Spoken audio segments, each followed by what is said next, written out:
So today we're discussing the Wheel of Fortune, which is card number 10 in the Major Arcana of the Tarot.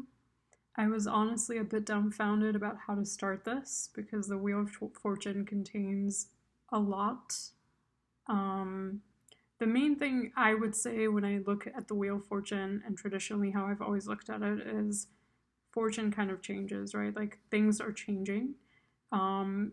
Mostly it's a major arcana, so it's things that are out of our control or out of our awareness, because I don't think anything's really out of our control, but there are things that are out of our awareness.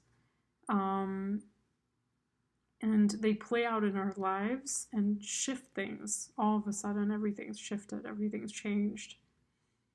And so when I was trying to relate this to the topic of love, I was thinking of all kinds of movies, like that movie Serendipity, which I don't know if I've watched all the way through, but it is kind of that idea of things just fall into alignment without you knowing how. And there's all these like weird coincidences, I guess you could call them, and everything's just kind of happening in a way where you're supposed to meet this person or you're supposed to connect with a certain person, and then they say something, and then you meet someone else and they tell you something, and then everything just kind of flows and brings you to where you're supposed to be. I think it's a card of faith, if we put it that way.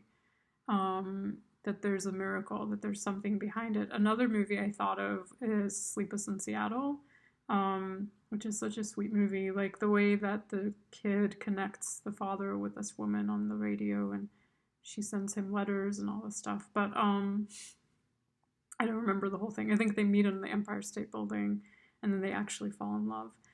So there's something to that. It's kind of magic. Like it's kind of like how things fall into play.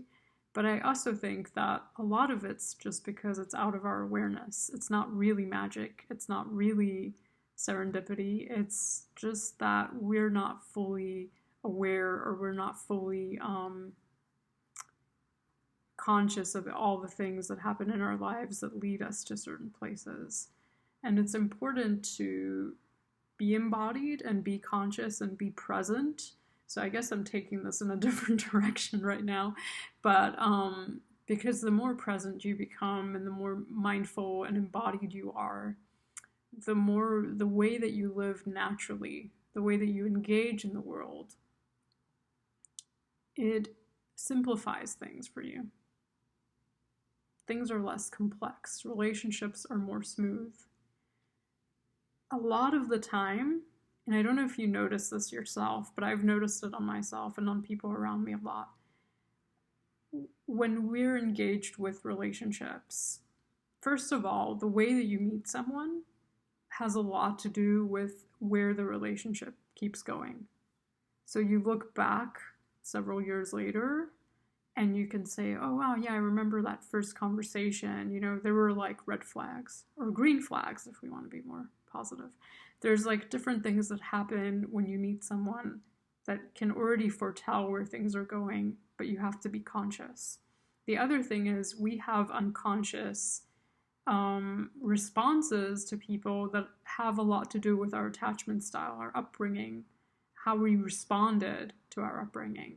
And so, for instance, someone might close the door on you, right, romantically speaking, and that causes you to chase them, right?